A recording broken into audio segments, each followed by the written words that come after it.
I was avoid more be akwaba na yem for Mega TV and platform way eso. In fact, MPP for edge home na ni na the energy sector levy freno D levy dum so levy no. For your marking no so ono ni nyansa mo freno E levy. Ochiremu a E capital E energy kind intino E levy. Na same way ene the news file so easy government spokesperson any communications minister yura aye communication ministry honum okasa yura Felix Ofosu Kwaakye eko dwumadi ni so sansona Dennis Miracles Aboagye awoye the director of communications edema MPP amanyoko no so krasan ye special aid spokesperson for Yura Dr. Muhammad Bawumia in 2024 elections. Any Kofi Bentel, our also ye Imani Africa vice president and other communicators being so home. Yeah, Professor Bobkin and so Ekahubi. In fact, and some no not just a muay den. Mem person make a sabibri yanko the analysis. My said that baby kama. Any full program no oko page a won shedenya. But my said that baby I honum ye heated arguments. Heated argument. Inti yanko na yankoti sanse nibi. En fama na ansa na ebakon meso so odo comment beto comment section na wala like di na wa share na afofo enye bia hanom your number one authentic platform Mega TV guswa S7 with the best of news na kupon koswa ensure yanko yenti nsa nibi yemfa credit and my joy news omo na boboy nya sanse we bi edbeso mo yanko he video no bi. The anxiety that has greeted this measure is perfectly understandable because we are talking about people who have endured terrible hardships in the last 8 years. Taxes have been piled upon them. Their cost of living has gone through the roof. And they have endured a lot of suffering, which in any event was the reason why they booted out the MPP in the manner that they did. So it is to be expected that any additional measure would attract some concern. And we respect that fully. Except that we are at a juncture that requires decisive action. Otherwise, this whole economy will be brought down by the energy sector. To begin with something, it is true that there's inefficiency, and I will speak to some of it. The horrible criminal happenings at ECG and elsewhere that have led us to this particular juncture. Something. Even before this government took over, and let me stress that there's a government that has been in place for barely 6 months, even before we took over, to begin with, we had to deal with what we call energy legacy debt of 67 billion Ghana cedis. That is even before we lifted a finger as a government. Now, this is not debt that you can ignore. You have to pay.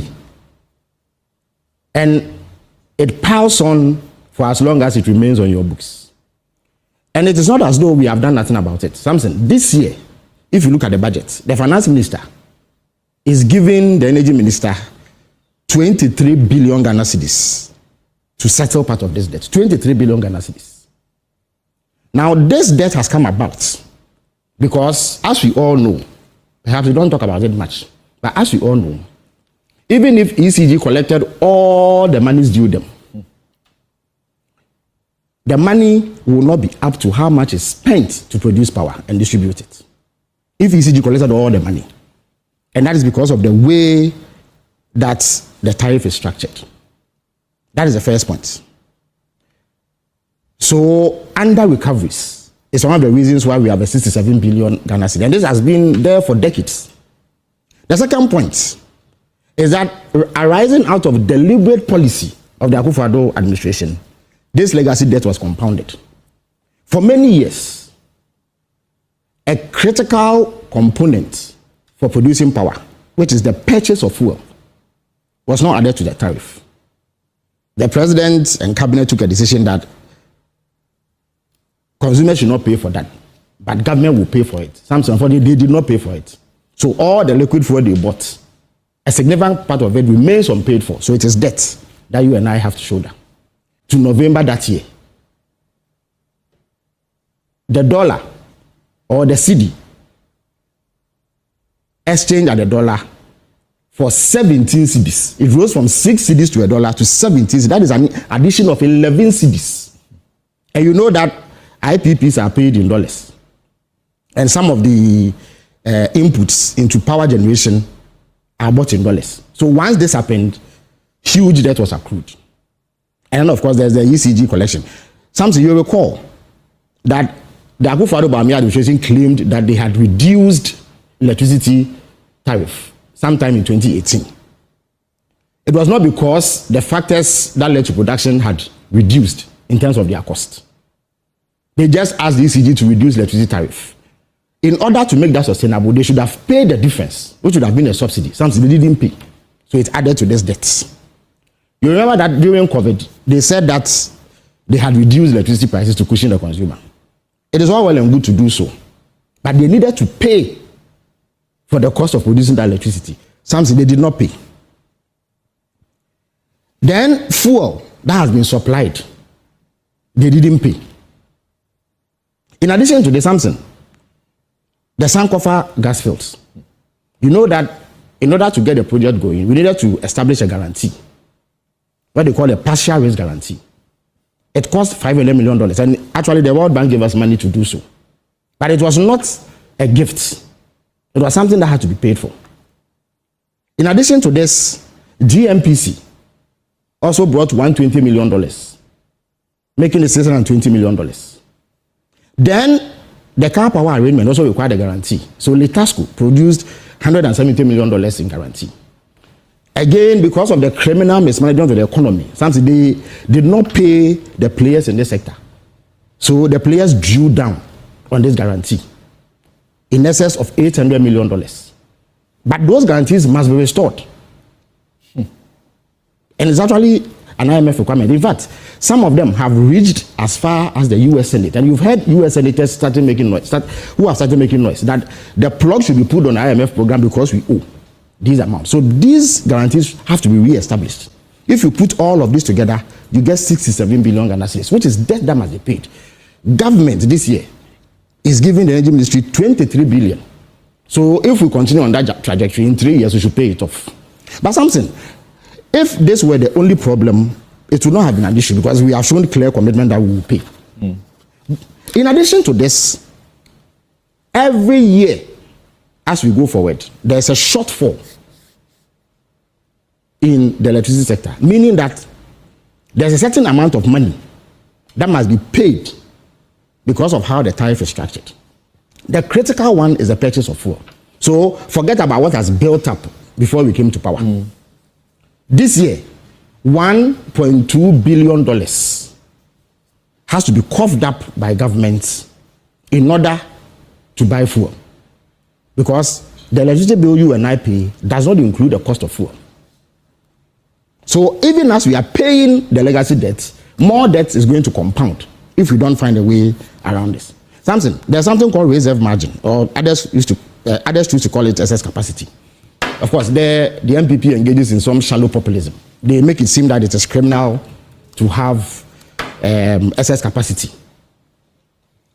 Nobody will invest in a power plant in Ghana if you don't give him a guarantee that that plant is not going to sit idle. Because it doesn't make sense to come and build a plant which is idle. And every power system must have a reserve margin. So that argument that the MPP makes is completely flawed. It is populist.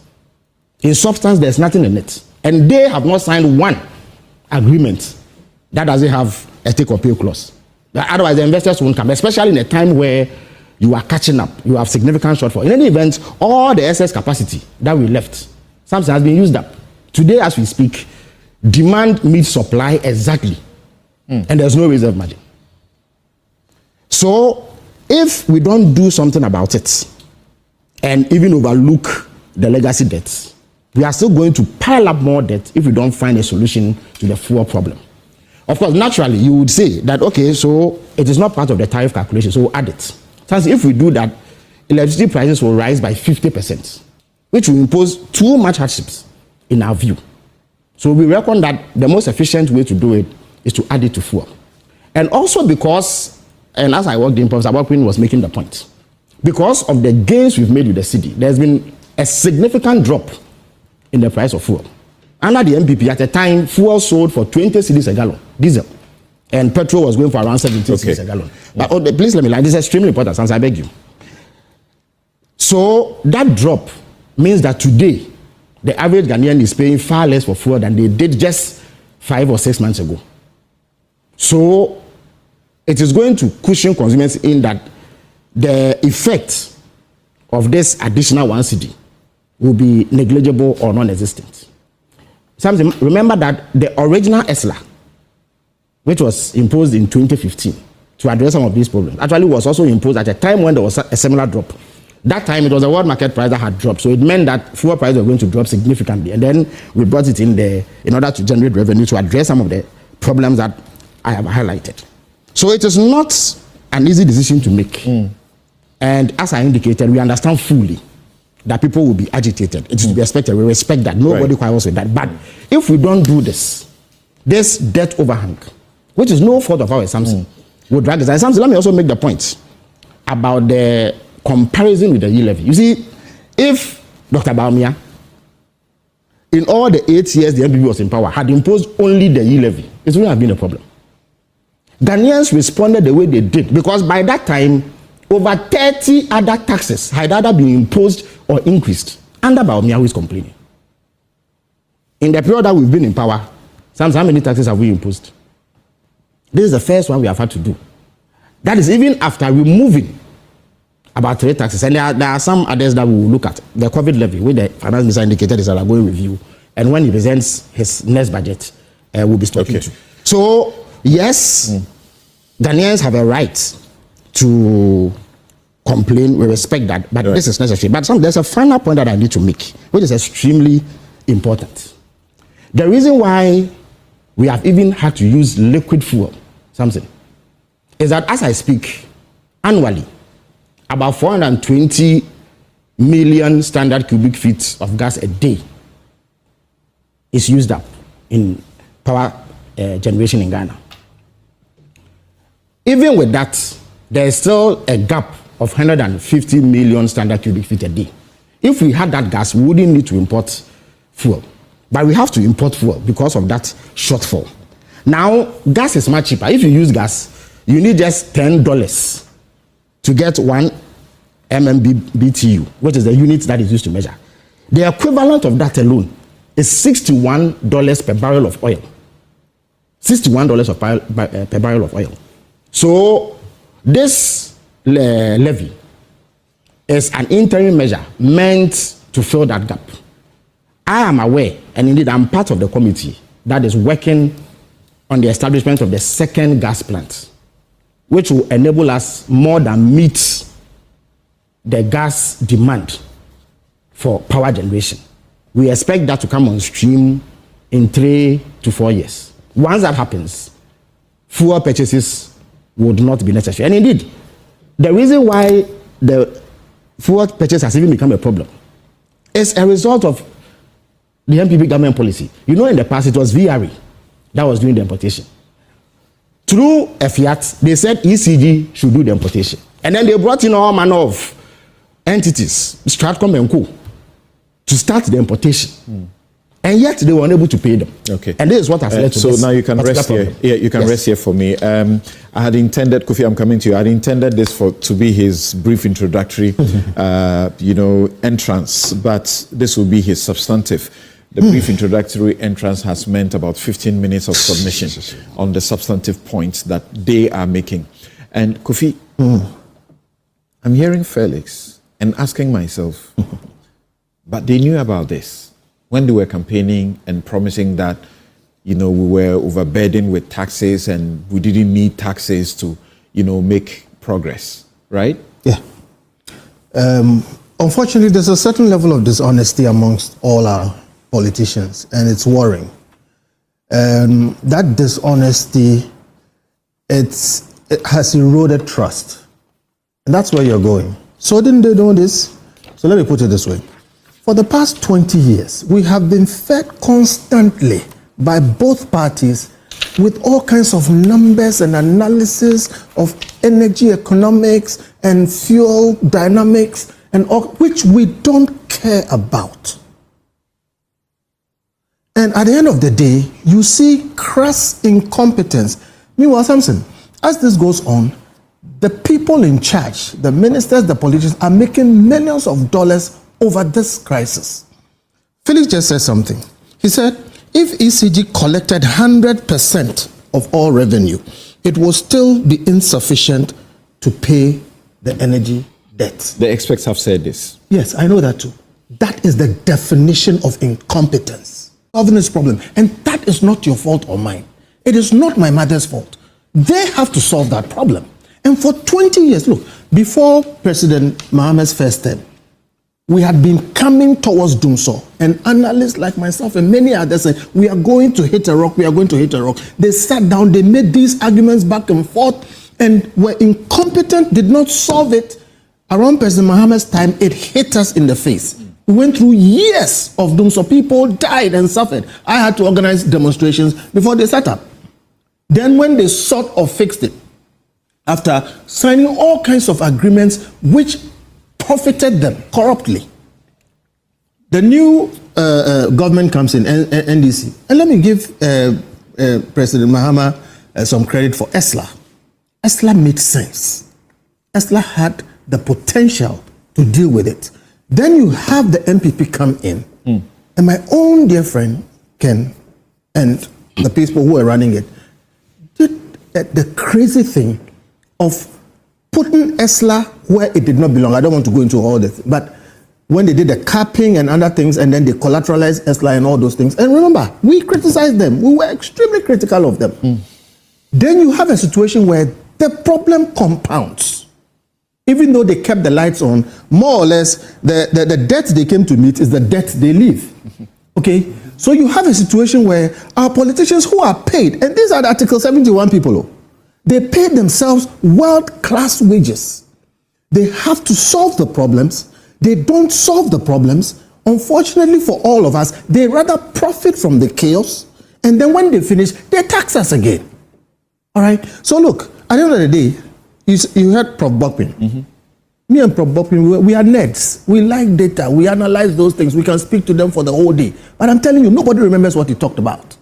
You had Felix spend 15 minutes explaining all these things. It's your job. Nobody cares about it. When you travel to places where leaders work, you don't know where they bought the gas from or whether they are using crude oil or nuclear energy. Your lights stay on. Please, sit up, do your work. Because consistently they come at us with this and that, and then when the problem comes, they come and explain all kinds of things that we don't care about. If you are competent, solve the problem. And look, it's a bipartisan problem. But they are entitled to take you back to the history. And for example, and as I hear it's beginning to be mentioned, I think last week, the US ambassador who is leaving now had an interview with my friend Bernard. And he spoke up about the MCC, the Millennium Challenge accounts. We were going to benefit in excess of, 316 million US dollars in it. Then we did the first tranche, the second tranche. The NPP came in, they botched it with the PDS, meaning the problem would have been improved, would have been better off.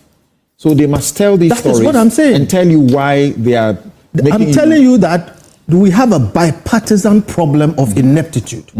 This PDS problem, I was kicked off a committee. And this is in camera. The committee sits in camera. Because I started saying, where you're going, it won't work. I ended up in court. And all kinds of things happened. My problem is, if we had competent managers, let me say this, Simpson, the problem in our energy sector will not be solved by taxes. The problem in our energy sector is a problem of incompetence and corruption. The people who run the energy sector, check, when they leave very rich. Presently, it's a problem of money. Presently, it is a problem of incompetence and corruption. Listen, let me make this clear. The tax looks like it is necessary because somebody has to pay that bill. I think if we had a competent government, they will structure, and we fought for deregulation, again, my own Imani. And when people forget, but when we got deregulation the first few months, fuel prices went down. Okay? If they did their work well and then they taxed us, we will pay on condition that these problems will not recur and the incompetence and corruption will not continue. Because after paying, after doing ESLA, after putting all kinds of levies back and forth, we still are left with a problem. So see, as far as I'm concerned, the NPP is entitled to play politics with it. Because the NDC did the same. But who suffers? We suffer. Let me make this clear. E-levy is not the same as the Dumsor levy. E-levy was far less than the Dumsor levy. But e-levy was That's the point Dr. Bawumia makes. Yes, but e-levy was more annoying and was more unjustified. All right, hear me. That's why I opposed it. I still think it was not necessary. This levy is far more than the e-levy. It is not as annoying. It is not unjustified under the circumstance. But the circumstance is a circumstance that is caused by ineptitude and corruption. They're not talking about what annoys us. We are talking about what burdens us. Well, what burdens you is incompetence and corruption. And I'm telling you that. That's why, look, I pray that this tax will solve the problem. Mark it, I say here, it won't solve the problem. So let us find the actual solution to the problem. And I mentioned that ESLA had a ray of hope. Okay, why are we not re-looking at ESLA? All right, we need to find a way to solve it. I didn't hear Felix tell me that this will solve the problem. And I said that at the end of the day, he has said, even if ECG collects 100%, right, who sells fuel and makes a loss? Kofi, are you thinking the way I'm thinking, that the lack of consultation, the ambush manner in which this was presented was intended to escape, you know, the opposition that consultations would have brought in and the pressure that would have said, hell no, we don't want it? Yes. They, brought this in the way they did because they wanted to avoid what I'm saying. Okay, an analysis of the thing and an exposure of the fact that first Dumsor happened under JM. Before then, we saw the problem coming. They didn't do anything. So they want to avoid that. They, put it in. But that is what you in CSOs have always said. That's bad governance. It is bad. That is what I'm saying. We are suffering the effects of bad governance, and we are seeing it in our energy sector. Ordinary people suffer because of that. So what I'm simply saying is this, honestly. If this was going to solve the energy problem, I will support it. What I'm saying is, it is more than e-levy, so NPP have a right to go up against it. Okay, but it is less annoying, and under the circumstance, more justified than e-levy. If they had opened it up, the same incompetence persists. I don't see the changes we need to see to put the right people in the right places. Ask them who has been buying the fuel. Okay, you end up with politicians around. And they are dealing in fuel, etc. Look, there are really competent people and engineers in this country who can solve this problem. But there's so much money. There's tens and hundreds of millions of dollars sloshing around in that sector. Okay, people come into office and they think that they must corner that space. So in short, this I don't think will solve the problem. Are you as concerned as those who say, because there's no sunset clause to this, it makes it even worse to speak about the fact that we are trying to take a benefit from a windfall from the CD's performance? Exactly. In fact, in another place, what I said is they just impose this tax. In places where proper governance works, you subject the idea to scrutiny. In academia, they call it peer review. But in governance, you subject it to think tanks and other people. What is the energy problem? The amount of money we need? How much are we going to make from this? How do we connect the problem to the solution? How long is this going to take? Is it going to go on forever? Will another one come at another time? We have not had sufficient justification. They owe it to us to explain. So as we speak, we are just going to be paying these taxes. And yes, the fuel price has gone down. They are taking credit for it. They must take credit for it because they are in government. But the same way it went down, the same way it can go up. And if it goes up, what happens? Okay, so some of these things which affect people, we need more discussions, we need more credibility around it. Not the usual political which leads one party to walk away, and then they just impose it because they are here and, they are on a high, all right? And we are going to go through this for 4 years or for how many years, and we don't know if it will solve the problem. Okay. Dennis Miracles, now, well, justified as Kofi says, and also Professor Bokwin says, the NPP can go on a demonstration because opposition is supposed to hold government to account, and so on and so forth. The private Ghana Private Road Transport Union, they say they are going on a strike from the 10th or so if there is no reversal of this.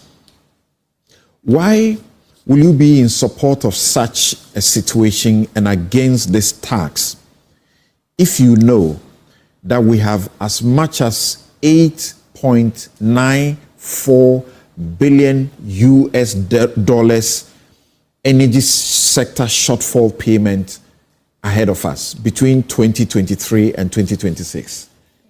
Something, a betrayal. Betrayal of the trust of the people is the reason why anybody would speak up against this. That's all. For me, I don't think there is any sin graver than betrayal of trust. The situation we find ourselves is simply a clueless, everlasting, incompetent bunch of arrogant braggarts who, Felix, I beg you. You call that criminal and all manner of things. I didn't speak, I beg you. You spoke for 15 minutes. Don't interrupt. I haven't said anything. No. You are interjecting me. Don't do that. You spoke for 15 minutes. Go ahead. A clueless, everlasting, incompetent bunch of arrogant braggarts who have simply scammed their way into government. That's all. And that is why you see the people speaking. I mean, he's right. This is not the first tax or levy the people of this country are paying. We are already paying, and we keep paying, and they will add more, we'll pay. But the reason why the people will speak up against this is because you came to tell them A, and you are doing B. You betrayed their trust. The fiduciary relationship that the NDC built with the people of this country while they were in opposition, the big talk, the plenty grammar, all the blabbing they did, knowing the gravity of the issues at hand, and they said they have solutions. And they were emphatic. He said, we will solve this without burdening you with additional tax. In fact, the finance minister in his budget, I think paid 264 or so, the 2025 budget, actually mentioned ESLA and all the reviews, but it went ahead to indicate that they are not going to add anything. The finance minister is caught on tape at his vetting when he was asked that all these plenty things you are saying your government will do. When you come to office, you are at the same time saying you remove this tax, you remove this tax, you remove this tax. How are you going to do these things? He said, in this country, I have studied the economy of this country for a very long time, and I do not need to add new revenue handles to be able to deal with the issues. He said, you do not necessarily. Yes. That's what he said. That's a caveat. No, but the context is important. The context was specifically, you are removing all these taxes. You are making all these promises. How are you going to deal with the gap? He said, don't worry. I have studied it for a very long time. I would emphasize on compliance to make up for the money. He even went on to talk about all these tax refunds, which he said that if he deals with the tax refunds by reducing it from 6% to 4%, the amount of money he will make is far more than all the taxes he's removing. That is the reason why the people are talking. And when we talk, you tell us to shut up, and you are taking us to history and giving us historical background about how debt came about. Why are we doing this to ourselves? Why? We go to bed on Tuesday. We go to sleep on Tuesday. Wake up Wednesday morning with a 4 cedi 50 pesos on every gallon of petrol we buy in this country. And you're telling us we should keep quiet because I am MPP, because I squeeze banana into my vehicle? Why do you think the MPP lost the elections by the margin with which we lost? It is because you told the people that you won't do this to them. If the people knew you were going to remove e-levy, remove non-existent, what I mean non-existent, I mean nobody paid, emission tax, and ask for claps and applause, and bring them 4 cedi 50 pesos per gallon 2 months later, you think they'll be clapping for you? You went to squeeze the hands of GPRTU and force them to reduce transport fares by 15%, telling them about how you have brought the cedi you up and brought dollar up, for which reason fuel prices have come down and so they should remove it, knowing very well that you have already prepared your memorandum for a 4 cedi 50 pesos on a gallon of fuel. That is dishonesty. That is leadership of insincerity. If the JPRTU knew there was a 4 cedi 50 pesos per gallon coming, Samson, they would not have agreed to the 15%. At best, they would have dealt with another percentage, maybe lower than 15%. Today, as we speak, an Uber driver who is using a VIT car is paying close to 42 cedis every day to government for free. And you are saying we shouldn't talk about it? And then you come and tell us that, oh no, we have reduced burden. We have given you gold on the street of Ghana, and so now we can afford to slap all manner of levy on you. And then they keep lying. Oh, when we when we came to power, fuel prices were 17 cedis. That's a complete falsehood. As a matter of fact, when we are speaking to these things, let's speak to facts. Nana Addo Dankwa Akufo-Addo handed over to power to the NDC with fuel at 14 cedis 99 pesos. That is the fact. On 7 January, I have it here. This is Guel. Star Oil is here. What? Is here. Is here. What for? Is here. Is here. It's here. See there, you can read it. Thursday, 2nd January 2025. See there, read the whole thing. What for? Super XP 14.99. Yeah, that one. Diesel XP 15.60. Super XP 95. The 15.60. What is the price now? But what's the price of Super XP? Now. What's the price of Super XP now? Tell me. Is it 17 cedis? Was it 17 cedis? No, what is the price now? No, hold on. You see, and again, Felix, stop interjecting me. Write your notes like I did, and I'll speak to it. The fact is that you have been peddling falsehood. Even this morning, you've done it. Nobody was buying fuel at 17 cedis. Nobody ever bought fuel at 17 cedis under the MPP. Is that what you are saying? Some said, are you going to allow this? So context is important. Yeah. No, but nobody bought fuel at 17 cedis at the time nobody bought fuel at 17 cedis under the MPP. He's qualified. He's qualified So then, at the time they handed over power. So where is the lie? But Didn't you ever buy fuel at 17 cedis under the MPP? Thank you. Hold on. Yes, Dennis. See, we cannot allow the people we pay with our taxes to mislead the public. The fact is that you took over power with fuel at 14 cedis, not 17 cedis. That is But fact. I didn't say we took over Can power I just with speak fuel at and you 17. make your notes? But you are putting words into my mouth. Can I just speak and you make your notes? All right. When you get the chance, you see, now you've taken close to about 2 minutes of my time. No, with he Jackson. hasn't. No, it's true. I've done 6 I It minutes. hasn't done taken that. 2 minutes. It's wrong. Don't do haven't that. done that. Because I could do that to you.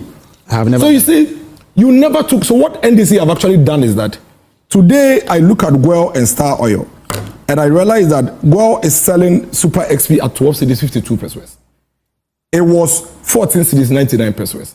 In actual sense, it's 2 cedis and about some pesos that the ADC have brought fuel down. That is the truth. That is the truth. But the whole week they've been peddling that falsehood of 17 cedis and they brought it to 12 cedis. That is false. And I think it's important to situate it in that context. Number 2, you don't come and tell us that because in your view you have reduced burdens on us, you can decide to wake up in the middle of the night without consulting us and slap any taxes you want on us and we should keep quiet. That will not happen. As we speak today, between January and now, cement prices have gone up by about 45 cedis. 45 Ghana cedis, Samson. That is the burden you have reduced. Tomatoes, which you did politics with, which was costing about 2 for 10 cedis, is today costing 1 for 10 cedis. Texpo market, Malata market right here. That is the burden you have reduced. Iron rods are skyrocketing. That is the burden you have reduced. And when you ask them to show evidence of the impact of the appreciation of the dollar, do you know what they do? They point you to the glamour stores on Spintex, East Legon, Cantonment, and Laboni. And they show you banners of these shops who are selling sofas for $60,000 and $70,000, who have reduced their prices and tell you that that is Ghanaian burden reduced. You and I know in this country something. Everybody watching us know. And this is a very serious matter. We're not going to allow this government to basically gaslight us and get away with it. You know that in this country, what truly affects prices of the day-to-day Ghanaian is fuel. We were all happy. Was I not here when I even applauded this government and I said that I am not one of the people who would say that any other person is responsible for the dollar appreciation other than the government. You are there. It's like being in a football match, whether you coach the team right or not, when they win, it's your win. So they should take that credit. But of what use is it for you to appreciate a cedi to dollar by some 3-4 cedis and then increase the fuel prices at a time when we're going to enjoy the benefits? Because the only reason why transport fares were reduced was because fuel prices have gone down. Right. So today, if you come and add 1 cedi to transport fares, GPRT have already signaled that they are going to go back. And you know how GPRT operates. Whenever they come down 1, they go back 2 or 3 steps forward. But do you understand them? Why are they not saying we will also revert to the price rather than say we are going on strike? I mean, they do that all the time. This is not the first time. They've even done the strike before. It's not like a threat. They've done, even 2024, they did it. So we'll discuss that. But the fact of the matter is that the reality is what we are confronted, not the grammar. The reality is that you told the people when you come, you won't do this. Today you are doing that. That is what we need to deal with. But do you think that's the real reason why you lost as massively as you did? Because you said the reason why do you think we lost the election the way we did? It was because you promised them that you will not bring taxes. Yes, economy pockets. But people also remember that you promised that Yetisika so accommodate, and we couldn't deliver, and that you were going to make gains from corruption, and we couldn't deliver. Stay there. That is why the people said you said you will do it, so we'll vote for you. That is the real reason why the Ghanaian people voted for you. Otherwise, why else do you think they queued to vote for you? You went to tell them that the things the MPP said they would do for you, they couldn't do for you. Vote for us. Now let's come to this whole energy thing. Let's put it on record. Something you and I know, and that is also fact. The MPP did not criminally, like he put it, manage the energy sector for us to come into this debt. As a matter of fact, if you are going to describe what has brought the energy debt as criminal, then you are the criminals. Because you and I know that three things make up our energy sector debt. The excess capacity, which is about $500 million thereabout every year, which you signed, and you heard him say that the NDPP, you signed 32 of it, 32. Something you signed 32 of it. That is fact. Now the fact is that you go and sign contracts with people and tell them to generate power. The country is going to be able to afford to, maybe it's going to be able to use 4,000 megawatts. You go and sign contract of 5,000. I'm making a point. So there's an excess of 1,000. That excess of 1,000, your agreement with them is that whether you use it or you don't use it, you will pay. Now, Council, Bentel, and myself, we only pay for power that we have used. That's 1,000 excess capacity that you took from them. It didn't come to us, so we don't pay for it. What it means is that every day, that excess capacity bill is on government. We voted for you. You said you were going to change. I agree. For 8 years. Hold on. No, I'm not. I haven't complained. Okay. I am only making a point that you have no business. It is a complete insult on the Ghanaian people for you to come and sit on TV and call the energy sector debt criminally managed when you signed the baby. He gave over a dozen reasons. Hold on, I'm coming to all of them. Number two, the second reason for our debt, and there is none more than these three. The second reason is the point that Council Bentel made, and he himself made it. When ECG itself goes to lift the, let's say the 4,000, before the 4,000 gets to our homes, 500 is lost through technical losses because the cables are weak, this is not there, you understand? 500, the technical aspect, 500. So we don't even receive the entire 4,000 for us to use and even pay. Now, after we have also used the 3,500, ECG should come and collect the money from us. They are collecting 3,000. So that one to 500 is lost. These are the reasons why we have these challenges in the energy sector. Correct. That is fact. Correct. Nothing else. There is no other thing. Now look at each of these three things. Which of them makes MPP criminal and doesn't make you worse of a criminal? When we had a handle or an avenue by which we were seeking to make up for this, you came in, you took it off. You said you don't pay anymore. Meanwhile, you are not paying. Let me also deal with this matter. So you see, between 2013 and 2016, when the energy crisis peaked, the NDC decided to increase the generation capacity, which is one of the best things we've seen in recent years. But in doing that, they overdid it. And that brought us the first handle of the debt burden, the excess capacity. Then they introduced ESLA, which was going to be revenue source to deal with some of this debt. Now some say, listen to this and listen to this carefully. ESLA is online. There is ESLA PLC with all the reports there. There is ESLA report on Ministry of Finance website. In fact, as recent as April 2025, the Finance Minister Ato Forsen, Honorable, presented a report on ESLA. The MPP never did what it is that you are trying to impugn on us. When we took office, the energy crisis was so dire that in 2019, if you recall, the World Bank came to do an assessment and said that if we don't deal with the energy sector debt in a certain way, by 2025, our debt was going to grow to $12.5 billion. World Bank report is there. As part of that, the government had to put in place mechanisms to arrest some of the legacy debts. In fact, at that time, if we had not intervened, ESLA had just been introduced. It had not accumulated yet. And the IPPs were crying for their money. You are expecting ESLA to accumulate and you pay them. They cannot wait. So all government did was to float this ESLA, generate the money now, and pay the IPPs so we can have our power on.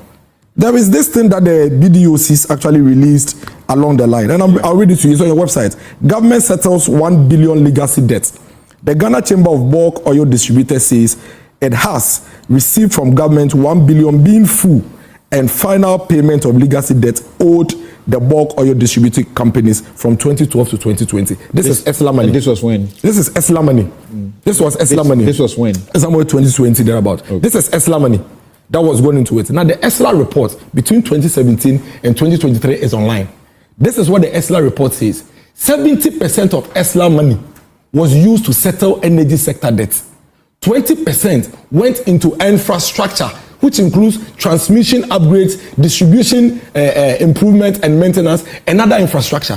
So you see, let nobody, and these reports are public, we can all read. Okay. Let nobody ever make that point that the government misused ESLA and all of that. In any case, the total amount of ESLA revenue raised between that period up to 2023 is about 35 billion cedis. How much is our debt? 35 billion cedis. How much is our debt? Now the point I'm making is that we are complaining about the 4 cedi 50 pesos on a gallon because this government comes on air to create an impression as if they are introducing a levy to come and deal with the energy sector debt. But guess what? This is the point. And this is the point they make, but they make it quietly and subtly. This levy is not going to pay any of the energy sector debts. All it's going to do is to buy fuel now to power our generators. That's what Jinapo says, but the president. That's what the president also said. President Mahama appears to correct that and says it will do both. No, he didn't. He said that it will be buying fuel until a period where they are expecting a certain gas inflow, and that when that gas inflow comes in, then it will shift. All right. What if? Hold on, that's conditional. What if it doesn't come in? Okay. But as I conclude something, my point here is that you are government. You have been voted into office. You promised to reduce our burden. You said that you don't need to introduce excessive taxes to be able to do anything. You knew this issue. Your finance minister was ranking member on finance. He understands the issues. You introduced all this energy sector debt. You know the structure and everything. Deal with it. Your energy minister sat on TV and told the whole country that we should vote for the NDC and that in 100 days, he is going to plug and cut the losses of the ECG. Thank you, Dennis. And make sure that they become profitable. Thank you. Then you turn around and come and tell us that we should pay you 4 cedi 50% for every gallon before you give us power. Thank you. That is why we Thank you, Dennis. In some 20 seconds, tell me why you endorsed the demonstration announced by the NPP or the strike by the Ghana Private Road Transport Union group. Why do you endorse it when you know that this problem exists and this is a part of the solution to it? Because I'm endorsing because I know this is not part of the solution.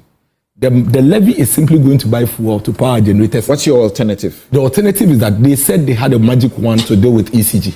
We want to see them implement that. We are not asking them to do any other thing. Okay, that's what they said. We just want to see them implement that. Apia Kusi Adomako is with the CATS International. You know that consumer protection group. They say that in this country, whenever consumers are about to enjoy lower fuel prices, our leaders often respond by introducing new taxes.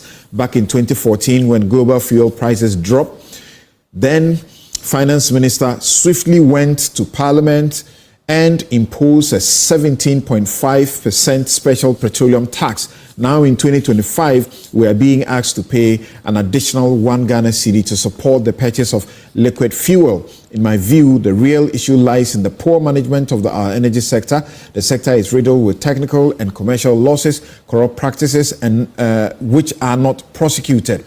As a distinguished Professor Bokping aptly put it, quote, "A spoiled child doesn't need more money, but discipline," end quote. The ECG remains inefficient, and the government itself is not paying its fair share for the electricity it consumes. If we do not solve the management of our energy sector, well, we will be invited again in the future to pay additional levies. And that should remind all of us that This is an amendment to an existing levy.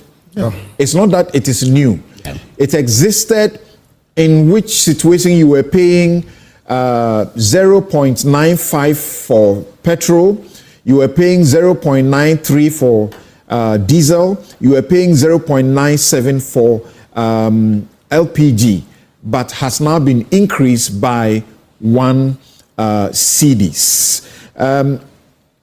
Just one or two more of messages from, let's say, some significant members of the society. But also, Dr. Kojo Pumpuni Asante says that as for the lack of consultation, it is a no-no, and we register our strong protest. It should go back for a sunset clause. So, at least you have finished with it. It says, let it go back for a sunset clause. Number 2, we want the money to be used to pay only the things we say we want to use it to pay. We want the cash waterfall mechanism payment also put on a dashboard so we can all see. We cannot watch all the mismanagement and corruption at ECG continue to impose high tariffs on citizens. We want publicly available information on ESLA receipts and total transparency on all receipts. Thank you very much, gentlemen, for these messages. Samson, if I may. So quickly, yes. In 2 minutes, I'll do my best. I'll do my best. I'll get 2 minutes. I'll do my best. You see, Samson, it is fact. I'll get 2 minutes. That under the MPP, fuel sold at 17 cedis and 23 cedis. In 2022. Oh, please. Yes, but why? Was that not under the MPP? Communication minister. Please. Oh, was that under the CPP? In 2022. Yes, but was that under the CPP? Did you inherit was this under the CPP? Did you inherit 17 cedis? You see, the problem with you, you set your own questions and answer them. Sometimes I never said that when we came to power, we came to inherit fuel price at this stage. Indeed, I refer specifically to between July and November 2022, didn't I? So in your haste to do propaganda, you say things I have not said and purport to answer them. It is a fact that Ghanaians paid far more for fuel under you than they are doing under us. Even the price that you say we met in, say, January 2025, the price now is lower. It is a fact. We have opened the absolutely on Tuesday, 1st November 2022. Yeah. Goil sold Super XP1 at 17.9 cedis. They sold diesel XP at 23.49 cedis. It is a fact. It was under the MPP. And they were the cheapest. They were the cheapest. It was under the MPP, not under the CPP. So what I said is fact. Number 2, even what we met. It is fact that if you want to say that you have done something, yes, you talk about it from where you took it. Yeah, but something I said that dishonest government. Please. If you are not dishonest government, you are shouting won't change anything. When we came to power, the same we're selling super at almost 15. It was 14.99. Today it is not the same. In fact, Star Oil sells it at 11 cedis. So it is cheaper now than we met under you. Even with this levy, it is still cheaper than we met under you. Something again. What will be the basis for drivers to say that they will not reduce fuel prices when fuel prices have dropped for 8 consecutive times since we came into power? Even with this increase, it is cheaper than when we came to meet them. So there is no basis for it. Number 3. 2 minutes issue. Oh, I beg you. The issues he has raised are extremely important. I need to answer them. Number 3, that excess capacity it's argument not issue, it's discrimination. Is shallow propaganda. You see, that excess capacity argument they make is shallow propaganda. Sometimes I'm telling you that there is nobody in this world who would agree to set up a power plant in your country when he does not have a guarantee that you will off-take or that he will make money from that arrangement. Again, excess capacity is necessary if you are going to keep the system running. And I told you that the excess capacity that we left have been exhausted as we speak. So imagine what would have happened, given that they themselves didn't add much, if we didn't have that excess capacity. So that argument is shallow populism. It is propaganda that they throw in. The problem we have does not arise out of that. It is because they criminally mismanage the economy. Look, this November price that I'm quoting, it went there because the city tanked. The city collapsed. Finally, Samson, again, he speaks about cost of living, claiming that items have gone up. Samson, what have we done in the last 5 months as a government that would have contributed to this? The factors that account for price on the market, which of them has worsened since we came to power? Okay. So it does not make sense to attribute anything to this government. And then finally, when I speak about criminal mismanagement, you see, ECG, it is true that they make historical losses. But under them, the things that happened in ECG were criminal, and I will explain. ECG is an entirely 100% owned state utility. It is their government that appoints the MD and the board. Indeed, until we came to power, the board was chaired by a prominent MPP politician, Afenomaki. Not so. Check the operations of ECGs. Something. In 2023, ECG itself said they will do procurement to the level of 935 million. Planned. Despite this plan, they did procurement of up to 8.3 billion Ghana cedis. Yeah, we have raised this here before. Which essentially means that they incurred debt. In 2024, they budgeted 1.4 billion. They did 8.2 billion, which means that they had incurred debt. Something. Yeah. You know that ECG has a shipping department, which is responsible for clearing containers or goods that they bring in. Despite the existence of this shipping department, they bypassed them, went to sign a contract with a private entity, and paid them 159 million Ghana cedis to do the same work that a shipping department can do. Okay. Again, ECG needs staff annually to do its work. We agree. Under them, they imported cables that they don't need for the next 15 years. This is criminal. And there's nothing that anybody can say the ritual where in ECG, even meters. They buy far more than they need. Change of government means we must get new procurement for meters. Yeah. And the meters are installed, they are being removed and changed. Meanwhile, they are not actually problematic. Yeah. But just to make or create business for somebody. I'm coming to you, Kofi. Kweku Nchibwe says that the politics of e-levy versus e-levy. It is not about how much per litre one has to pay for the new energy sector levy. It is about principled politics and honesty in governance. When you prepare an annual budget and claim you will not introduce a new tax, when you remove e-levy and we have also not said anywhere that we never introduce because you claim when you manage the people to believe you are going to ease their burden, and yet all the while you were actually planning to introduce another tax. That does not sound to me like principled politics and honesty in government. That sounds like politics as usual. Right. At this point, Joy News's research desk has checked the budget and other statements and has confirmed that it is not accurate to say that it was said that there will not be a tax. Good. And something I beg you before I beg you, Felix. It's an important point. Something is an important point. It's an important point. Something again. When you say that we say we will leave the burden of the people, but have imposed additional burden. Something. Since we have been in power, is it not a fact that the cost of living has come down? Which fact? Your fact. Get my point. It is your fact. The value fuel is your fact. No, it is your fact. Has one over down. It is your fact. Has one over down. That's what is. Can I make my point? They say facts are sacred. It is your fact. You can't lie about it. Yes, Kofi. We are all almost agreeing that a central problem with our energy sector is incompetence, corruption, and in all of that, ECG is somewhere in the center. This government is about 5 months in power. You've managed to increase taxes, fix ECG. We will. Fix the problem you say is sitting there. We will. Now, they managed to increase a tax. A tax, not. Yeah, I mean, in the speaking. So now, listen. You do the politics, let me do the facts. Fuel prices rise and fall. It is a fact that under MPP's 8 years, fuel prices went to 17. By the time MPP was leaving, it was under 15. That's a fact. Today, because of some other interplays, the fuel price is low. I have no doubt that it will rise and fall, go and come. That is not the issue. The issue is the central problems we need to fill. Now, I agree with Kojo. You need to put a sunset on this law. So, as part of what we are talking about, we are saying, one, it was wrong for you to slip this in the way you did. That was not right. Number two, it should not be a never-ending situation that you politicians make a mess and then we have to fix it. So please go back and put a sunset on this. It is true that this is a betrayal. Okay. And please, still, there are too many taxes on our fuel. Why do we have to pay tax to support BOST, which is a government entity that must be trading on its own balance sheet? And it sits there, it's almost like a slush fund. So too many taxes, go and take some off and let deregulation work. If we do proper deregulation, we will start fixing this problem. Thank you. Dennis, after you, Prof, get ready for a quick 2-minute conclusion. The fact is that Felix, Honorable Member of Parliament and Minister, should quickly transit from opposition to government. He is in government.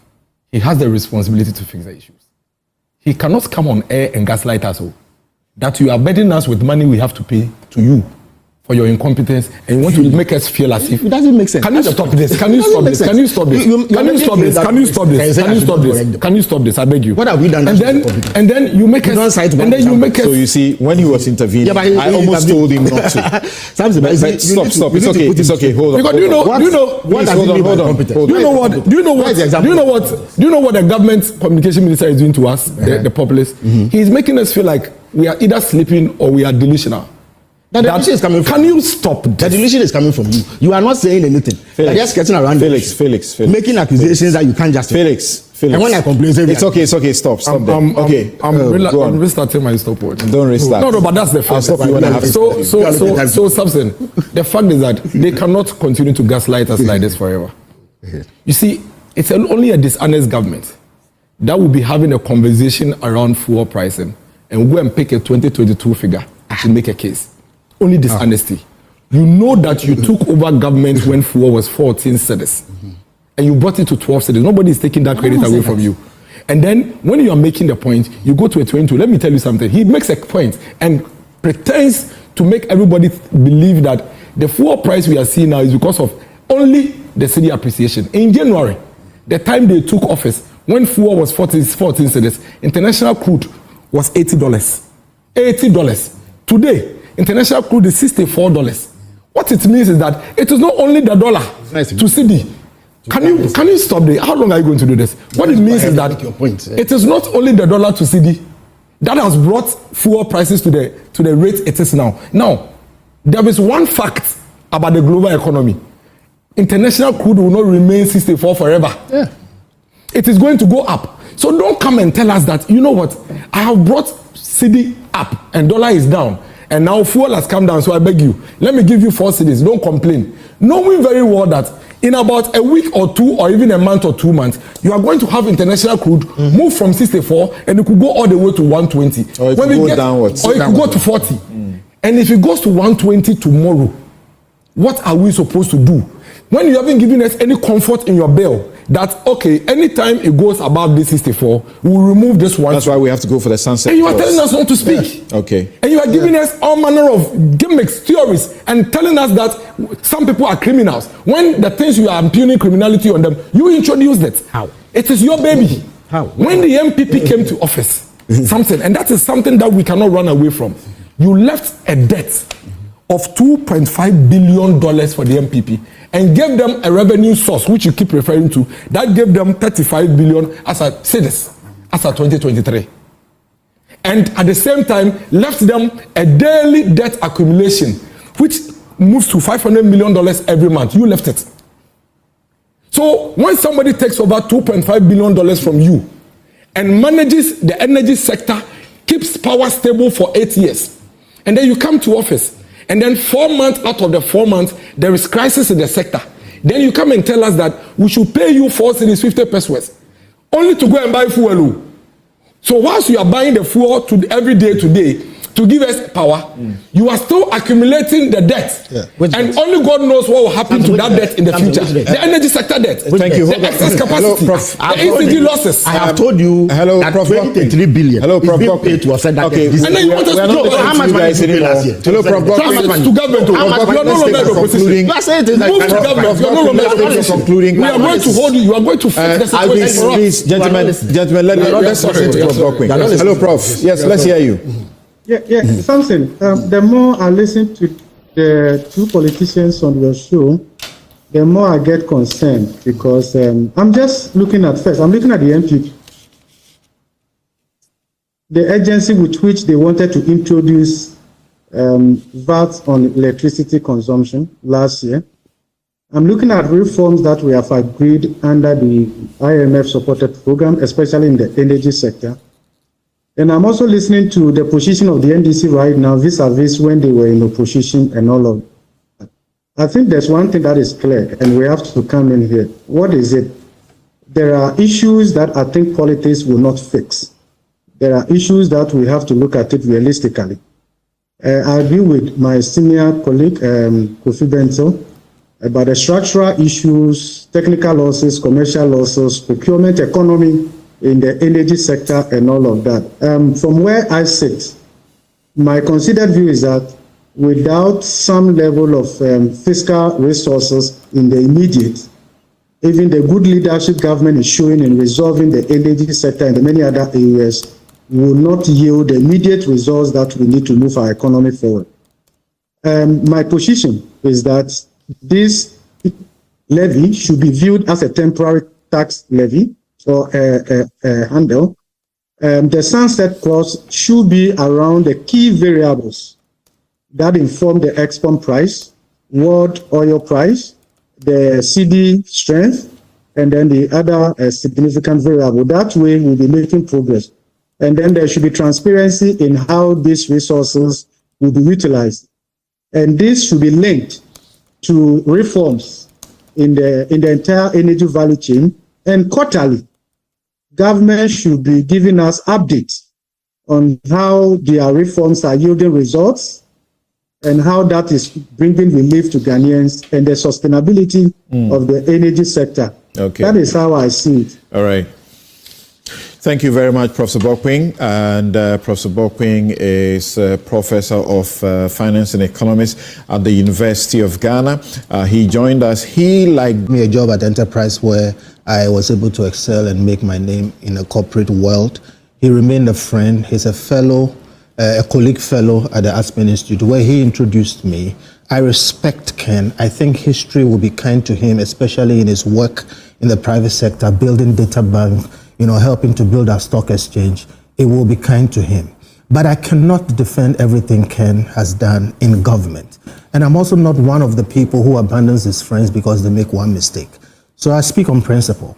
I would say what I disagree on, but I want this to be clear, that I do not abandon Ken. I still respect him, and I'll still defend him personally. With that said, here's the point. The special prosecutor who we all worked to establish, something you remember, is doing what I think is fair work. Somebody may say, well, maybe he's been too aggressive. He necessarily must be aggressive. We asked for that. I remember when Occupy Ghana, all of us were part of that, when it went to court, the Supreme Court said, under the circumstance this country finds itself in, people who are given power, government power, to do things like surcharges, allowance, and fight corruption, must even consider discretion as a duty. In other words, given the situation we are in, it's good to have an aggressive special prosecutor, OSP. So in that sense, we support him. And let me also make the point, because of a subsequent point I'm going to make, that the law as it is today backs the actions of the OSP, the kind of aggressiveness with which they are trying to do their work. But let me quickly add that I disagree with the law. And to the extent that I disagree with the law, I think it will not be out of place for the OSP to chart a slightly different course, because the law says so. We don't have the time, so I can't go into it, but if I have the time, I'll go into it. If you read Article 14 and Article 19, you will see that the presumption of innocence is fundamental. correct. And the Constitution is very careful. You shall not arrest the person. Shall not. Except under A, B, C, D, E. Okay, if you go to other portions, it says the person has no responsibility to participate in their own prosecution. I am of the view, in fact, the last time I was speaking about some things that I intend to take to the Supreme Court. I am stopped from doing so now because it will look like I'm backing somebody. One is what happened to Wontumi. The fact that when you arrest a person, you shouldn't be the one to give bail. If you read Article 14 to 19, you take the person before a judge. That's another matter. One of the things that I also believe You can give bail, police inquiry bail, is lawful? If you again, I wish I could do the law of it. If you, it's reasonable, it is lawful, but you don't keep the person 48 hours, then you slap a bill which is all reasonable. Those Yes. things. And I think As for that, good. As for that, it's correct that they are misinterpreting the law. Thank that once within 48 hours you have not released the person on bail, yes, you must take them to court. yes, Right. Somebody is arguing about so those things. Now, one other thing that I sincerely believe, and I've even discussed with Martin because sometimes we don't have time. I feel somebody else should take it. It is not constitutional for any institution to declare a person wanted because they did not submit themselves to investigation. Why I say so is, again, if you read 14, the presumption of innocence is so fundamental. And it says you should not treat the person as if he's convicted. Now, we've done it over the years, but I always tell people that that's why Martin Kpebu went to court. And if you see all the things that he got, which had been done over the years, upon close scrutiny, we realize we're being wrong. Now, if you say, or if the Constitution says the person can be arrested, brought there for 48 hours, he doesn't even have to speak, then upon what do you say that because you are not coming, I am declaring you wanted, which is treating him like a criminal? And why can the OSP simply go and try the man in absentia? Really? Absolutely. And they should be prosecuting all of us in absentia. Well, I'm making the point. You see, again, before Martin went and said, even murderers should be left on bail until you can make a case against them. People were like, hey, a murderer, if you leave him, he's going to kill somebody. If you read the Constitution, it says that the purpose of bail is to confirm, to make sure that the person will submit themselves to, court. My point remains, and again, we don't have the time for me to go through it, but here's the thing. If you are OSP, you are aggressive, whatever, you invite somebody and the person says, I won't come, arrest him. If you cannot arrest him or for some circumstances, he's refusing or whatever it is, proceed to court and try him in absentia. Or, as we do with bench warrants, go before a court and explain exactly why. It should only be a court that declares a person wanted, the way they are declaring Ken wanted. You see the Interpol red notice list? Have you seen it? I've seen it. Have you gone on it? I've gone on it, There are yes. hundreds of people there who have been declared wanted by their countries. Yes. Those countries are not banana republics. It didn't take a court to ask them to be declared wanted. It is not every country that gives bail to murderers. Our constitution, if you read it Suspected. carefully, yes. Suspected murderers, not murderers. Well, has Ken been proven guilty of anything? I am one of the people who was most critical of Ken in office from when he capped statutory funds, ESLA, Ejapa, levy. People forget, because of some of the things we've said in the recent past, that myself and my Imani brothers were amongst the most critical. So I'm not saying anything, but has he been proven guilty of anything? And I'm saying, why does it look like a man who is sick? All of us knew, okay? Why does it look like there is a certain pressure on him to pay his own way, to participate in his own prosecution? At the bottom of the notice of declaration, you find that he is presumed innocent. Well, that doesn't matter. It does matter, but that's lip service. If you claim the person is presumed innocent, let's not take some. Let's take all of it. Yes, I'm taking all the of it. declaration contains a caveat that the person is not guilty until proving so. But wherever he goes under Interpol, he can be arrested and detained and sent into Ghana. And like that's a criminal. a global, lawful Does it make process. it right? There was a time. People there was a time when suspect. human sacrifice was allowed. The law is not always coterminous with justice, which is why I'm making the point that the OSP is backed by law in what it is doing. But I do believe, just like Martin did, that if people go and look carefully at the law as it is, what the OSP must do with all the law at its disposal. In fact, it's easier for you to try somebody in absentia. Indeed, if you read the Constitution, it says that you can try the person either with his presence or with his lawyers. Yeah, so the question I'm asking, my point is, the question that is being asked is, generally, you have heard that question. So you want us to create a precedent where I can decide to steal as much as I can steal from Ghana. All I need to do is to just escape from this country. No. And not make myself available. You say the OSP must arrest the person, or law enforcement must arrest whoever they suspect, if they must arrest them. They have gone to court. they got a warrant to arrest. The warrant to arrest may have a limitation to this jurisdiction, but they are able to trigger it beyond the jurisdiction because of Interpol to say, we are looking for Samson Ladi. He may be in your country. It's the reason we have signed the mutual legal assistance law. So if you find him, bring him to us. Oh, well, the same way if somebody leaves your country, like they go to Canada and steal cars and bring to Ghana, and they are running away, arrest them for me and bring them. What's wrong with that system? This is the problem. The person is sick or claims to be. He is in a situation where he says, I cannot come down. That's one. The law allows you to proceed against him in absentia. So if you want to arrest the person, you haven't gone before a judge or anything, and by yourself, you have triggered the Interpol, whatever. I said the law backs what you are doing now. There's a warrant, meaning you have gone before a judge. There's a warrant for arrest. My point is this. There is a law that allows the OSP to proceed in absentia against this gentleman. Why have they not proceeded to try him in absentia? Because look, you know, Sedina Tamaklo or so, tried, convicted, sentenced, and then she absconds. If you put Sedina was arrested. Sedina appeared before the court. Her plea was taken. A different point. In the course of the trial, she runs out of the country. My point is, and as we speak, there are processes to arrest her. She ran.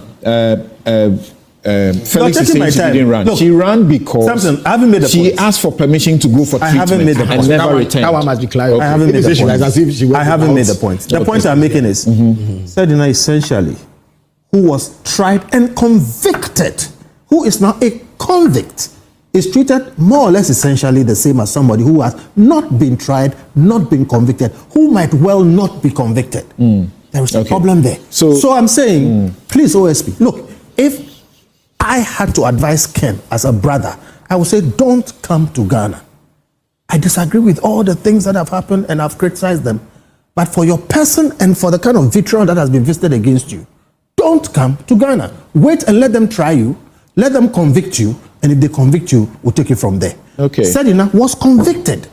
It's a different thing from a person who has not been tried. And the law allows them to proceed against him in absentia. Do that. Okay. The OSP is here. They will be explaining all of this, but for good reason and strategic reason, I want them to hold their breath. We'll hear you guys briefly before we go to the OSP's representation here right now. Dennis, do you agree or you don't that the posture of the MPP about the arrest of the pursuit of Ken Ofori-Atta, not only the MPP and some other members of the public who say, well, we hear he's not well, so if you want, like Kofi just said, try him in absentia and so on. They say you are seeking preferential treatment in criminal prosecutions. You don't agree? I don't. I mean, for me, what I want us to do is for all of us to be very, very careful with the kind of precedents we set for our country. I've always made these points in several other instances. I have seen chief directors in public institutions. I've seen public servants who had room to implement certain reforms or take certain actions, but they took decisions that they felt benefited them in that moment, retired eventually, and later they had to face the brunt of the same things they put in place. And that for me is the reason why I want all of us to be careful. The day or the moment I saw Ken's image on the Interpol red notice, I was very sad, extremely sad. To date, we are yet to properly understand what crime Ken would have committed. All we know is that the OSP says, I'm looking for the former finance minister to ask him questions related to certain issues, SML and other things, including National Cathedral and so many other things. So Ken may just well show up, you ask him questions, he answers, and you may not even have anything to prefer against him as charges. So I listened to the OSP and it's as if there's an ego bruise somewhere, to be very honest. All I see is that aspect of the point you made where you feel like, why are you trying to get a preferential treatment?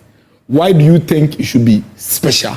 For me, that is what I see the OSP attempting to do, to simply prove that you're no special. You are no different human being than all the others. And that's why on news file, SP Kiseja being told me that they don't consecrate saints. Is that not the kind of independent prosecutor you want for yourself? We wish him well. I am only saying that what I see, my observation, even when he's speaking about the matter, you know when people are talking, you look at them, the emotions they bring out, the body language, the posture. My view is that he's showing somebody who feels that my ego is bruised. I need to show you where power lies. Ego is bruised by Ken. How? Maybe he feels that I have requested for you, you are not showing up, you are not coming, and all of that. But some say, let's come to the fact as I have seen Ken's lawyers. So you are looking for him. He communicated to you that he was what? In fact, after the time you were looking for him, he wasn't in the country. It is not as if he was in the country and you were looking for him before he went. No, he had written to the chief of staff long before. There was even change of government. And before you even started looking for him. Then he communicated to you that he wasn't well. Then he requested for a period, which you were even magnanimous to even add, I think, a month. Now his lawyers have circulated, which they didn't have to do, have circulated letters from his hospital, indicating clearly that his doctors are advising him against traveling until a certain surgery has been performed. We have seen that letter. OSP, as I have seen in their release, says that they haven't seen the letter. Fair point. The lawyers indicate that they have communicated a letter to the OSP. It's their words against each other, but that's not relevant. The key point here is that the man isn't well. Long before now, since 2020, it's been public knowledge.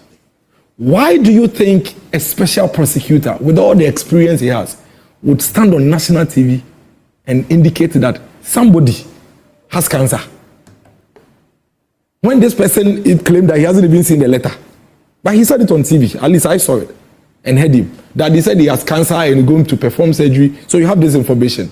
In the first place, putting out that information by you and not by the person himself is a challenge, it's a problem. But he did it.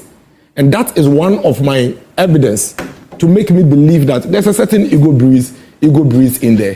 Then beyond that, the person comes back through his lawyers and say, why are you doing this? Why are you putting out our personal records and all of that out there?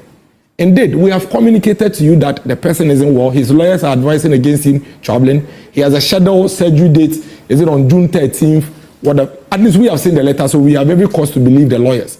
And Mayo Clinic is a reputable health institution that in the face of their credibility, Ken is not so much of a person that they will write such a letter to cover. Mayo Clinic will not do that.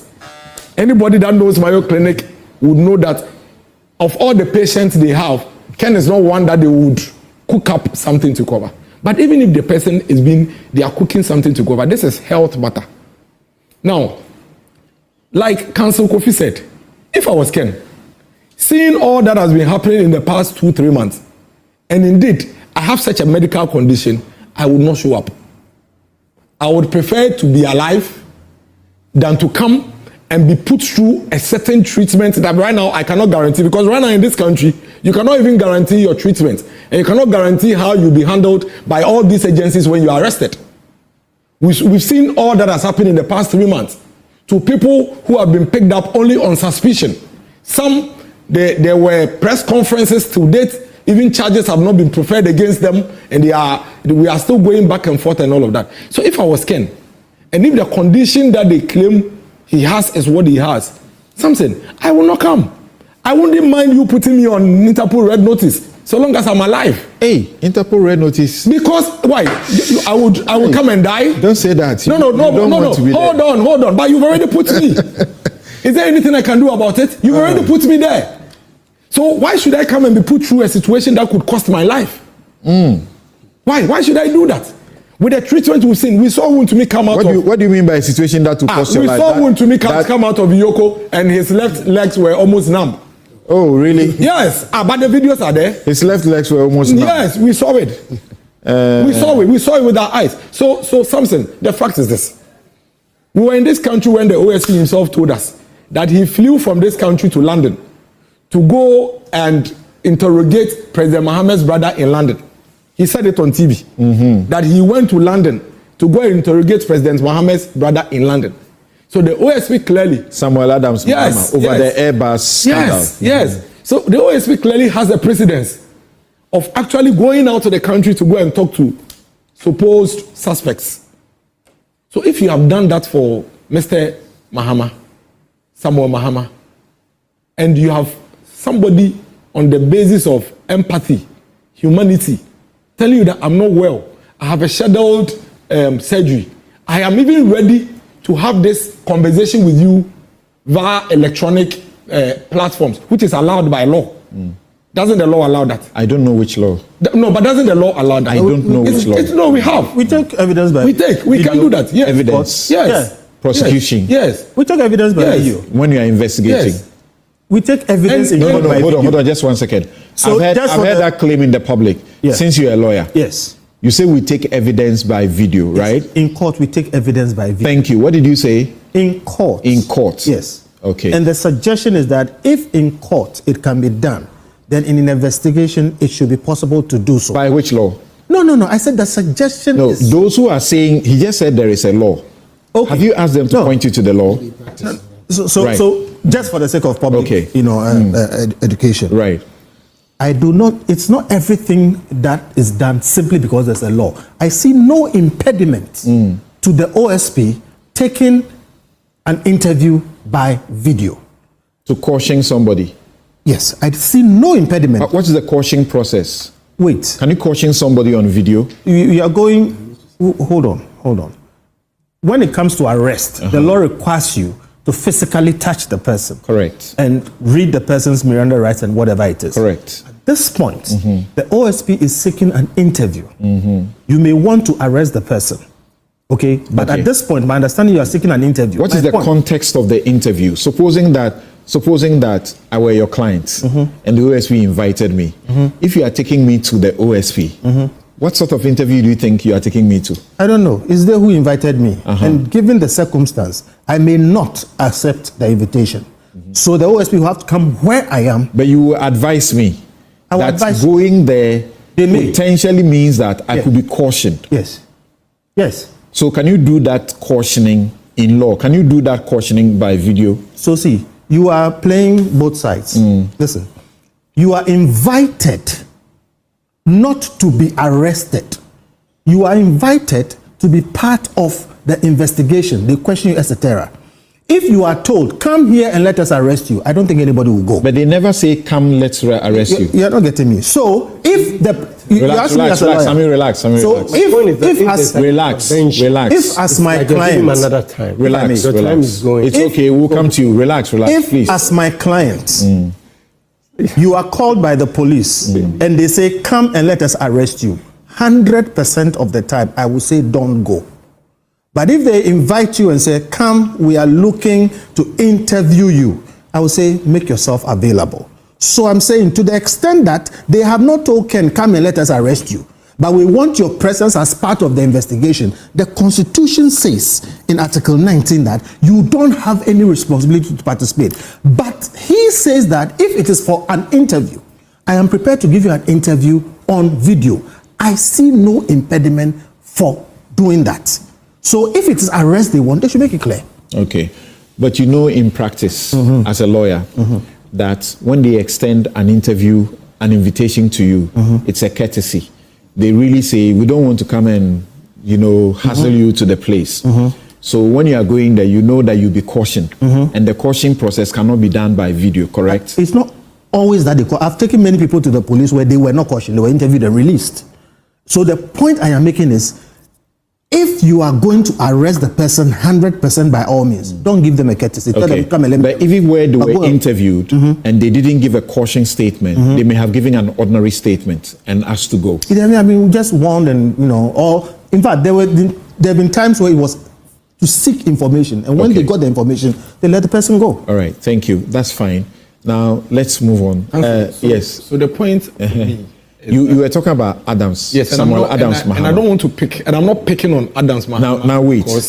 Because of his name. Do you know as a matter of fact, that he's a citizen of the country to which the OSP had to attend? Okay. So, in precedence, the OSP wanting to speak to somebody, whether he's a Ghanaian, he's an American, he's a whatever, did not put the person on Interpol red notice.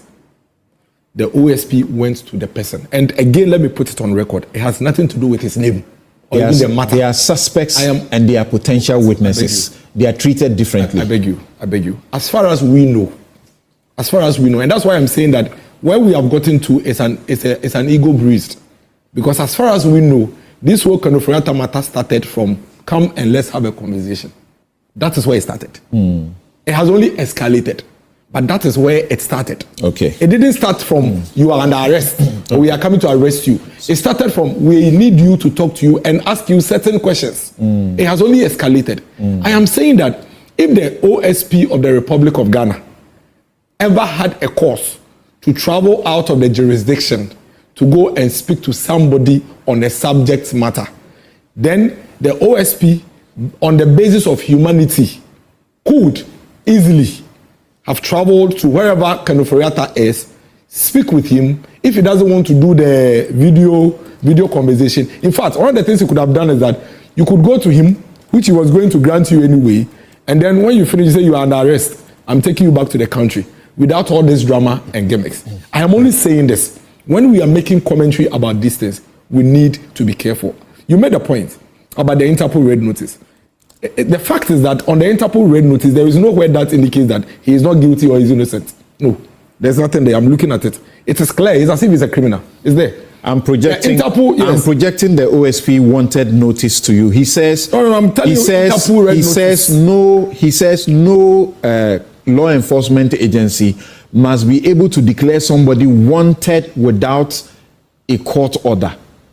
That's the point I'm coming to. And he says the OSP's declaration makes him like a convict being treated the same way like but that is what the Interpol red notice is. Okay. It's making any. There was a specific purpose. That's what I did. So I'm going to project that to you. My producers are projecting it. So the Interpol, I want for everybody to on follow. the Interpol red notice, honestly speaking, if this is what we have put the former finance minister in, no matter how much you dislike him, no matter how much he irks you, no matter how much he pisses you off, at this rate, at this point where nobody has confirmed that he has committed any crime. In fact, the operators of some of the things we hear, you mentioned, are still walking around this country. We haven't heard that they've been arrested. We haven't heard that they've been arraigned before court. The bottom line is, if you strongly felt that Ken Oforiatta has committed a crime, for which reason you could go as far as putting him on an Interpol red notice, which for me tells me clearly that you are clear in your mind he's committed a crime. Go to court. Okay, because thank you. Today, even if Ken Oforiatta shows up in Ghana, he could come and sit with you for 3 hours and not say anything. That's right. And all you can do is simply take whatever evidence you have to go to court. When he will sign a caution statement. When he meets you there, then he can also defend himself. Okay, I think that apart from bruised ego and somebody just trying to show him where power lies, this is completely wrong. So look at what you are seeing on the television. Wanted by the Office of the Special Prosecutor. The name is Kenneth Nana Oforiatta. Then it gives you his bio. And then they give you the reasons for which he is wanted. They list them that the suspect is wanted to answer charges in respect of several cases, including strategic mobilization, GRA contract, termination of ECG, BXC contract, National Cathedral payments, ambulance procurement contract, and tax refund account utilization. Anyone with information on the whereabouts of this individual should alert the office by calling or sending a WhatsApp message to, they provide the number, and they give you a serial number contact. If we move forward, let's go on. There is all right. So at the very bottom of it, and when you go to the OSP's website, at the very bottom of it, which I was asking my producers to do, I'm holding a copy here. It says legal disclaimer. Correct. That's what you have seen there. Legal disclaimer. All persons are presumed innocent until proven guilty in a court of law. So this is what I'll Interpol do. didn't capture this. So Interpol puts people who are wanted. So the wanted gives a different Yeah, but we are classification. saying that Interpol didn't Okay. capture this. Thank you very That's much. what makes it unfair on him. The wanted actually tells you that they are wanted. It doesn't say they are convicts. But the wanted are convicts and suspects in this case for Ken. He's a suspect. But there's no description as such. Okay, There's so- no description as so- such there. so, There's okay. no description as such there on Thank the you. Interpol website. Okay, your concerns are noted. That's absolutely- Briefly, yes. The- What do you say about the manner in which things have happened? No, I wanted to share this next slide with you before. There's this next slide about the history of what has gone on so far as Ken Ofori-Atta is concerned. I'm projecting that one too. Then I'll share with you what has gone on so far. Why Ken Ofori-Atta is back on the wanted list. Enti we yɛ nsɛm a Kofi Benta, Dennis Mrakos Aboagye, ɛna Felix Ofosu Kwaakye ɛde ato edwa. No kwasi me wom ni say this kind of levy way, I mean levy way, but energy sector levy way. MPP for episode mufa akwanya sɛ nyinaa so na ɔmoma Ghana fo nyinaa hu sɛ ɛyɛ levy na ɛyɛ yɛwura John Mahama ba yɛ o twam no ɛne ndi saban ba yɛ o twam no ɛyɛ saa levy no ɛna sɛbi eburu sɛbi enya adom wasan ayɛ den akɔfa aba. But yɛde ka kyerɛ mo sɛ wei ɛyɛ simple analysis. Mfa nkyɛ me wei ɛyɛ simple analysis a ɛwɔ sɛ woyɛ Ghana ni ewu and woyɛ obi a sɛbi wotɔ petrol driver. I mean anybody can buy petrol. Woyɛ obi a wotɔ petrol a ɛwɔ sɛ wode hyɛ wo tirim ani sɛ MPP apɛn so na 1 liter of fuel ɛyɛ sɛn 23 cedis ɛkɔ kɔdu 23 cedis. Me na meka kyerɛ go and check the records are there. ɛde buy ya na ebegyina somewhere 17 or so.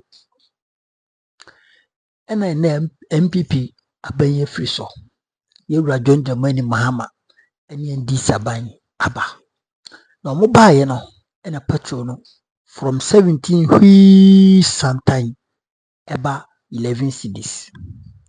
Abusafo 11 good cedis ɛna yɛ den efiri aba bɛduro. ɛna yɛwura John Dramani Mahama ɛka sɛ nkɔfo wei nom abɔ kaa to hɔ, nkɔfo wei nom agya kaa to hɔ nom. Enti ɛno nti a ɔmo firi aban mu ɔmo ka kyerɛ sɛ abɛten krampa bɛba abɛka kyerɛ sɛ aka 5 hours of fuel a yɛbɛtumi afuel the whole Ghana.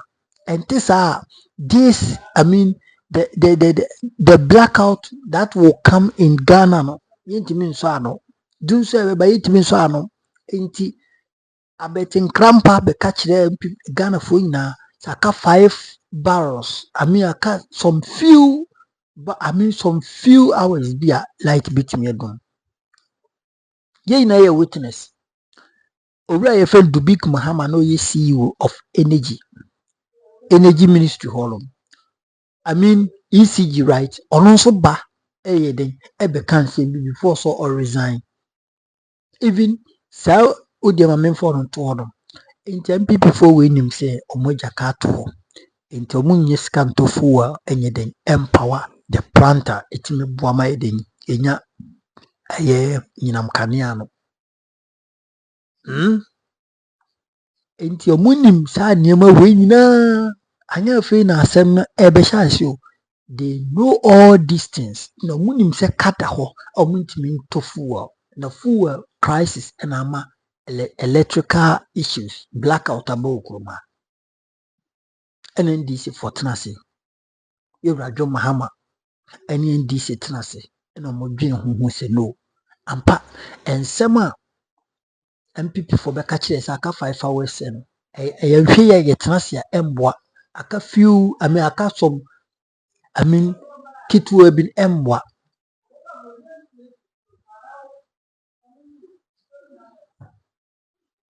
Enti hɔnom na yɛwura John Mahama ne NDC fo tena ase ɛna ɔmo hyehyɛ sɛ no sɛ saa deɛ a fuel na aba fam no sɛ ɛbɛyɛ a Ghana fo yi na ho bɛhenhaneɛ na obia benya light kurom a light ni ha ntumi nya hwee even ka koro ntumi nka na meka kyerɛ wo ade ntia wokɔ a unye den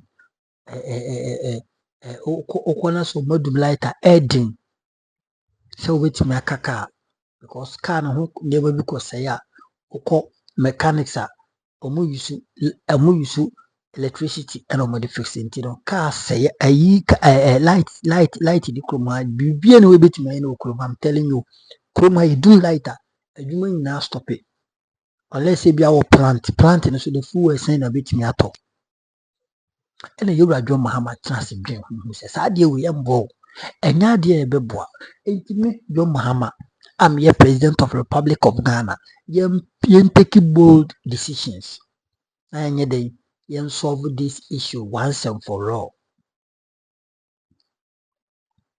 wate nkɔmmɔ no ase yɛn solve this issue once and for all enti ɔde steps bi baa sɛ saa deɛ a ɛyɛ just simple mathematics sɛ ɛnɛ fuel free 17 cedis abɛtɔ 11 no deɛ yɛmfa 1 cedi ɛnto fuel no so 11 no na ɛnyɛ 12 na ɛngyina hɔnom na ɛngyina borɔfo a ayi ka no nyinaa no ɛna mekyerɛ mu no Felix Ofosu Kwaakye ka no nyinaa n'ani abrɛ ka no nyinaa MPP ni deɛ forget no ba mekyerɛ wo borɔfo na ɔkan no nyinaa emu asekyerɛ ɛna ɔse yɛmfa nto so na yɛnyɛ de yɛntimi ntotɔ fuel no bi enti yɛgyegye sika na taxi wotɔ 1 liter bi a wobɛtua 1 cedi wotɔ 1 liter bi wobɛtua 1 cedi yɛtumi yɛ ne saa na sɛ yɛnya sika no bi na yɛde tua fuel ne ka wie a na yɛhu sɛ Ghana enyinam kanea egyina so na yɛnya a lot of barrels of fuel esisi hɔ a then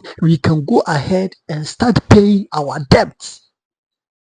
Common English way ade we na MPP for nti ase okroma ade MPP for say NDC for gigi scanedi omo edi kotofu na kare da so da ho we na Dennis Marcos Aboagye to no ma wa yiri kuntan ne kon hu tintini abi for common language omo nti ase anya so omo nti ase just propaganda I mean propaganda omo ye entro no kware se jandam omo nim se policy ya Muhammad Yabo ebeboa na me bibisa se 11 no mo de buy no omo ye 11 no how many Ghanaians na 11 omo timi I mean omo skip 11 no mo ntimi tua obi atua 11 okroma but sa fuel we anya obi a no betimi tua anya obi a no betimi tua sa fuel tax we o ye kuani na o ye wadwuma o koto fuel na yeden ebia betena kam so betin se ye de lorry fare number fixed price anya fe na obi betum na obi fuel ni gina saa side ebi kwa fuel na so besenya tibio so ede na MPP for omo ayo mo tintintinti na onwanya bro mo ko ho tintin na Kofi Bento so to onum na okeka ne eni kwan so okeka ni na ne se wakoji sika kakra hye kotokom na ho betena hono na all defend enti abusanfo just simple mathematics 12 cedis 1 liter bia no utua 12 cedis no ano no watu tax awie watu uni aban ni yibe watu tax awie